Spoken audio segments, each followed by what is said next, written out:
Hello, I'm Ronnie Eldridge, and welcome to Eldridge and Company. Esther Fuchs is a professor of political science and the director of the Urban and Social Policy Program at Columbia's School of International and Public Affairs. She's also a consultant, a speaker worldwide. She does everything and she knows everything, and she's a friend of mine. So hello, Esther. Hi, Ronnie. So nice to be with you. This must be an exciting time for you because you teach governance, so you must be, I don't know what's going on in Washington. You teach everything. You're a strategic planner, basically, aren't you? And strategy, you teach everything and you know everything. Boy, I should have come on the show many more times to make myself feel so good. And you also worked for Michael Bloomberg for 4 years, taking a leave of absence from college, doing just that, strategic planning and merging and improving systems. But you were also close and ran a program with David Dinkins. So why don't we start with talking about him and that? Oh, thanks, Ronnie. And as I said, I'm really delighted to be here with you, and I love your show. So, yeah, we lost a giant in New York City politics, I think in American politics, these past 2 weeks with the passing of Mayor David Dinkins. I was very lucky to have the office across from him at Columbia and to work with him pretty much since he left, as he said, since the voters threw him out of public housing. That's how he used to describe it. And I worked on the Dinkins Forum with him and on his courses and on projects we did together. And I always felt for many years that his legacy was really underappreciated and not very well understood in the context of the time in which he became mayor. And, you know, it's worth mentioning when we think about Mayor Dinkins and what he did for the city. What was it like when he was elected mayor? What was New York City like? Because there are some parallels now. When Mayor Dinkins became mayor, he inherited a fiscal crisis, an economic crisis. The city was hemorrhaging jobs. There was a racial tinderbox in the city. People may remember Yusuf Hawkins and how he was killed running on the expressway in Queens. There was a homeless crisis. There was an AIDS crisis, and there was a crack epidemic. That's what Mayor Dinkins inherited. You know, not everybody can be as lucky as Bill de Blasio was when he first became mayor and inherited not just a balanced budget, but a surplus from Mayor Bloomberg so that he could spend without thinking for 6 years until the COVID crisis. But Mayor Dinkins came in at one of the most difficult times in New York City's history. And he won intentionally. He came in intentionally. Voters put him in intentionally because of the racial crisis. And people need to bear in mind that New York was the last of the 10 major cities to actually elect an African-American mayor. And in New York, it required that he attract 30% of the white vote. I know, Ronnie, you were there, you remember it. You were part of that coalition, helping to put that together. He won in the first race in '89 by 30,000 votes. And he lost by 30,000 votes. So the transformation of what happened when he lost, that people think was this enormous repudiation, was really not.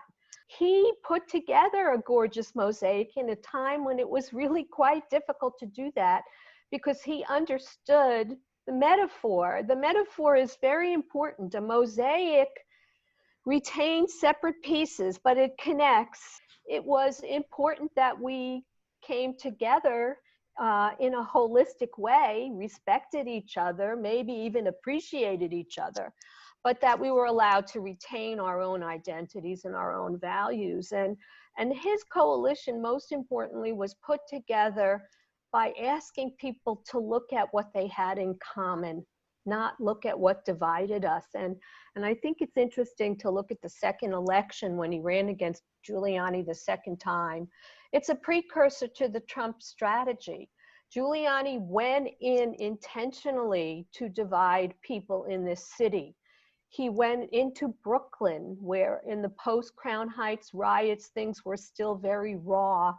And he went in there and he went into the Orthodox Jewish community to poison the well, to essentially peel off those voters, to tell them lies, just like our current president did to win, to tell people lies, so that and to make them think that people who were different from them were against them, were taking something away from them. He sowed fear. Fear was really his coin of the realm, Giuliani. And Dinkins was about telling people what they had in common. And you know what, Ronnie? It's easier to win in politics when you divide people, right? Than when you try and bring them together.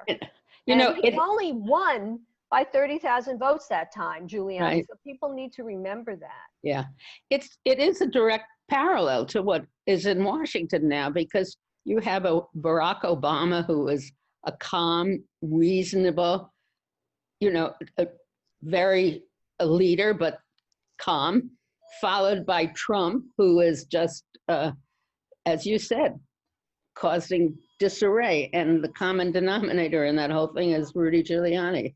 So, and there's no question that Mayor, the same reaction. We had this highly competent, incredible African-American president. Right, and race was used to divide people by Trump. Exactly. Well, you know what? Race was used by Giuliani to Of course. Do you remember the PBA rally? Yes, I do. And that was why I decided when David Garth asked me to do that second Giuliani campaign, story I don't think I've ever even told in public, to be the issues director for that campaign. I was very upset about the Crown Heights riots like everybody else, but I said no, because I had a gut feeling about Giuliani when I saw those riots, and because we know a lot of people voted for Giuliani. Right. I was in the city council. They always called me the left, the left wing. It was always the extreme left. Anyway, what you said is really a great honor to him, and I think sorely needed, because we do fall into make these radical differences, and it's a little misunderstood. Let's go to the city right now. Yeah. What's going to happen? And how many people? We have a lot of people who are willing to undertake that task. Oh my God. We have a city, reeling from, again, multiple crises, right? So we have our health crisis, which created this economic crisis. And as a consequence, at least, 500,000 people have left the city. Some will come back, some won't. For my part, none of them have to come back. Right. On the other hand, I want to continue to have a strong tax base in the city. I'm not one of these people who believe, that we should be dividing people along class lines and attacking wealthy people because they're wealthy. We need wealthy people in the city to pay taxes if we want to do redistribution. But do you object to their paying a little bit more? I mean, we can increase taxes. Yeah, there's no question. We've got to do that. But we also have to cut spending. And this is what I worry about, because whoever comes in after the current mayor is going to have a disaster. We are not getting a handle on the fiscal problems now. So, the Citizens Budget Commission's estimating, a $10 billion hole in the budget over the next 4 years, which is, about $3 billion a year. What people didn't notice is what Mayor de Blasio did over the last 6 years. And to me, this is kind of amazing when you think about what he did in terms of increasing spending and increasing the workforce. He added 33,000 people to the New York City employment rosters. 33,000. If we would just roll back, 10,000, 15,000, that'd get us a long way back to reducing our costs. But What do they do? I mean, well, that is a very good question. What do they do, right? So if we would ask New Yorkers that age-old question, are you better off now than when this current mayor took office? How many people would actually say yes? very few.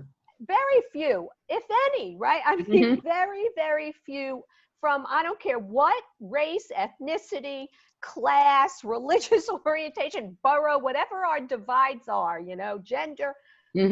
People, the only thing people seem to be agreeing on is that, dissatisfaction with the current mayor. But we're not in this fiscal crisis right now just because of COVID and the economic downturn. Part of the problem is that we have expanded the budget and the municipal employee payroll at a level that's unsustainable over the last 6 years. And no one's talking about that because it's so much easier to spend money. Who wants to run on a platform, I've got to cut spending? Nobody, you don't get people to vote for you by saying I'm going to. Why hasn't the controller said something? So he's put out a lot of reports, and this is a problem we have in New York because the New York Times stopped really covering the local news. Yeah. It's every so often they'll come out with an article, but it's not the day-to-day coverage. When I was writing my book on mayors and money, and I did a little history of the 1930s fiscal crisis in New York City and Chicago, you could go back to the Times to get the detail of the people who were doing it in Chicago, let alone New York. They covered everything in detail. What really was, information. And now, so, we have great coverage online, from a whole bunch of different media, City and State, City, Gotham Gazette, the Gothamist. But people still read the Times, and if it's not in the Times, people don't know about it. So, I had the same question you had about the controller, and then I went and did some research. He's issued a series of reports, and he's even taking the mayor to court now, looking for the money that we got from the federal government to buy protective equipment that never showed up. So now what? Is there anybody planning, anybody really looking at this and really maybe coming up with some solutions? So there are things that we have to do in the short term versus what we'll have to do when the next mayor comes in. In the short term now, from my point of view, the most important thing is not to do what we did in 1975. And nobody is saying this. I am saying this. Not to do what we did in 75. In 75, to balance our budget, we cut the guts out of basic services. You remember, the crime was up. Schooling, that's when the schools really started to deteriorate. The parks were dust bowls. You name it, everything was a mess. We lived through it. We know it. And I've been thinking about this. Part of the reason it took so long for New York City to turn around was because of this decline in police, fire, sanitation, basic services that people count on. We need businesses to locate in this city. They create jobs, and we need middle-class people and working-class people to live here. They pay taxes.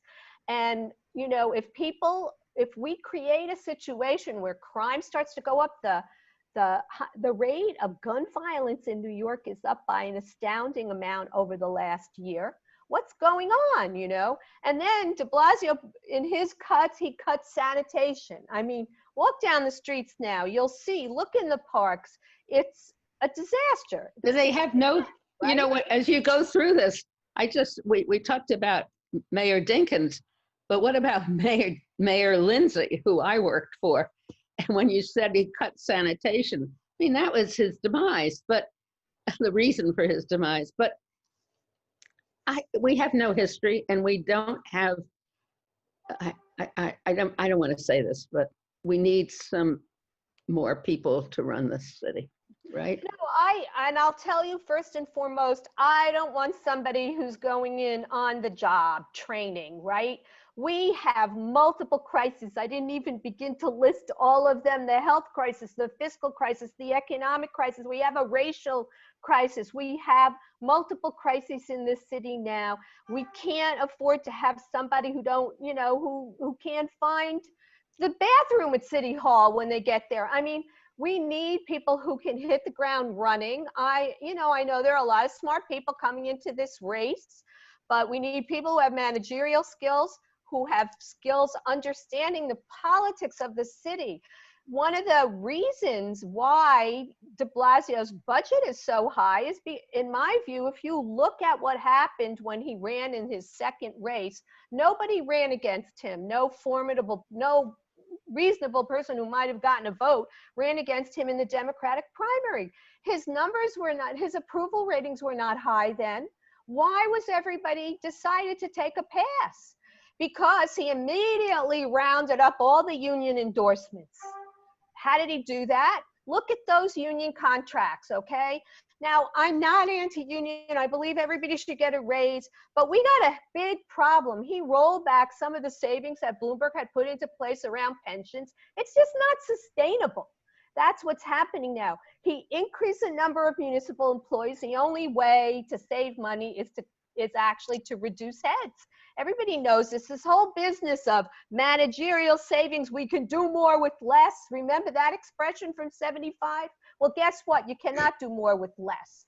And so there has to be shared sacrifice. And shared sacrifice, what did Willie Sutton said? You have to, if you're robbing, why do I rob banks? I'm going where the money is. You have to go into the budget where the money is. And the money is in the head count primarily and in benefits to municipal employees. That's where the money is. And so the city has to cut spending over there. And contracts need to be reopened, and there needs to be, de Blasio, what did he do? He postponed spending to the next fiscal year. That's how he saved money. The person who's going to come in has a double problem then. So since you are an urban affairs professor and you have centers at Columbia, are you calling a working group together? Is anybody calling a working group together to really analyze this and make some recommendations? Look, there are groups that have come together. It's complicated. The politics in the city is very complicated now, partly because of the rise of the Democratic Socialists, who, which I get, the progressive agenda I get, and it's important, and I support probably almost everything on the progressive agenda. The question is, what can the city really do, given the constraints on its budget, given the fact that people who pay taxes can leave?